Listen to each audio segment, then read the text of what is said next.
اب ان کا ارادہ بنا کہ میں اپنے باغ میں نا دیوار پیدا کر لوں، دیوار مار لوں۔ تو وہ جو ان کا پڑوسی تھا نا، اس کے باغ کا کھجوروں کا ایک درخت ان کی دیوار کے اندر آتا تھا۔ اس کی خواہش یہ ہوئی کہ یہ بھی کبھی مجھے مل جائے تو میری دیوار ذرا سیدھی ہو جائے گی۔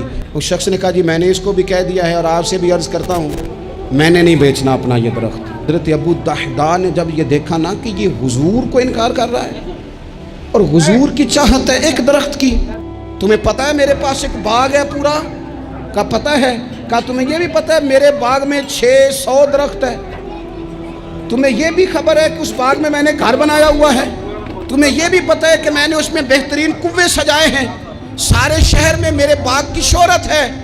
اس نے کہا تم کتنے پیسے لوگے باغ کے؟ کہنے لگا کوئی پیسہ نہیں لینا، تم میرا باغ رکھ لو اور ایک درخت دے دو جو مدینے والے رسول نے مانگا ہے۔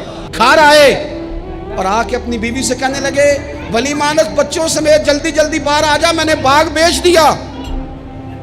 بیوی حیرت سے کہنے لگی یہ باغ بیچ دیا جس میں گھر تھا، کاروبار تھا، یہ بیچا؟ ایک عجیب روایت نظر سے گزرتی ہے کتب احادیث میں جو بخاری مسلم کی شرطوں پر بھی اترتی ہے، صحیح ابن حبان میں موجود ہے۔ ایک صحابی ہیں حضرت ابو الدحداء رضی اللہ تعالیٰ عنہ۔ ہوا پتہ کیا، مدینے میں ایک یتیم بچہ، بعض نے لکھا اور بعض نے لکھا ایک صحابی تھے، ان کا بھی کھجوروں کا باغ تھا اور ساتھ ایک اور کھجوروں کا باغ تھا۔ اب ان کا ارادہ بنا کہ میں اپنے باغ میں نا دیوار پیدا کر لوں، دیوار مار لوں۔ تو وہ جو ان کا پڑوسی تھا نا، اس کے باغ کا کھجوروں کا ایک درخت ان کی دیوار کے اندر آتا تھا۔ اس کی خواہش یہ ہوئی کہ یہ بھی کبھی مجھے مل جائے تو میری دیوار ذرا سیدھی ہو جائے گی۔ اس شخص سے کہا یار یہ میرے ہاتھ بیچ دے۔ کہنے لگا میں نے نہیں بیچنی، ایک درخت میں نے نہیں۔ بعض بندے اڑ جاتے ہیں نا۔ وہ صحابی یا وہ یتیم بچہ حضور کی بارگاہ میں حاضر ہوئے، کہا یا رسول اللہ صلی اللہ علیہ وسلم میری دیوار ٹیڑھی ہو جائے گی اور پھر میں پیسوں سے خریدنا چاہتا ہوں، آپ میری سفارش کر دیں کہ یہ ایک درخت مجھے دے دے تاکہ میں اپنی دیوار سیدھی کر لوں۔ اللہ کے محبوب صلی اللہ علیہ وسلم نے خود بلا کے اس شخص سے کہا کہ میاں یہ تم اس طرح کرو، یہ شخص کوئی قبضہ نہیں کرنا چاہ رہا، کوئی جبر نہیں کرنا چاہ رہا، اور ہم بھی جو تمہیں پوچھ رہے ہیں وہ بھی اس دائرے میں پوچھ رہے ہیں کہ اگر تم راضی ہو تو ہم یہ کام کریں گے۔ تم اس طرح کرو کہ تم اپنا ایک درخت اس کے ہاتھ بیچ دو تاکہ یہ اپنی دیوار سیدھی کر لے۔ اللہ اکبر۔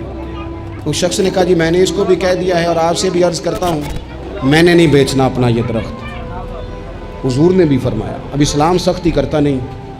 حضرت ابو الدحداء نے جب یہ دیکھا نا کہ یہ حضور کو انکار کر رہا ہے اور حضور کی چاہت ہے ایک درخت کی، ابن حبان میں موجود ہے، دیگر کتب احادیث میں موجود ہے، حضرت ابو الدحداء رضی اللہ تعالیٰ عنہ نے اس شخص کا بازو تھاما، سائڈ پہ لے گئے، کہنے لگے اس کے ہاتھ نہیں بیچتا تو میرے ہاتھ بیچ دے، تمہیں پتہ ہے میرے پاس ایک باغ ہے پورا؟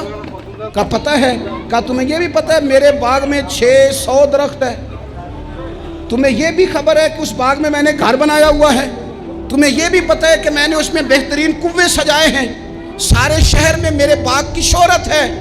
اس نے کہا تم کتنے پیسے لوگے باغ کے؟ کہنے لگا کوئی پیسہ نہیں لینا، تم میرا باغ رکھ لو اور ایک درخت دے دو جو مدینے والے رسول نے مانگا ہے۔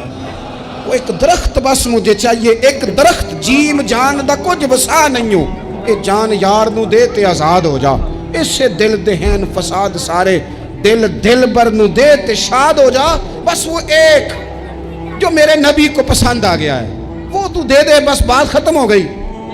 اس شخص نے سر سے لے کے پاؤں تک دیکھا، کہنے لگے مذاق تو نہیں کر رہے؟ کہنے لگے ہم تو ویسے ہی نہیں کرتے اور یہ بات مدینے والے محبوب کی چاہت کی ہے۔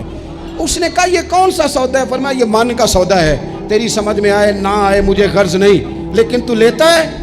اس نے کہا بالکل ٹھیک ہے، میں تیار ہوں، آپ وہ ایک درخت لے لیں اور یہ باغ مجھے دے دیں۔ حضرت ابو الدحداء آئے، کہنے لگے سونیا آپ کی چاہت تھی نا، ہم نے نہ کبھی قطرے پہ غور کیا اور نہ دریا دیکھا، بس جہاں تیری جھلک دیکھی وہیں ڈوب گئے۔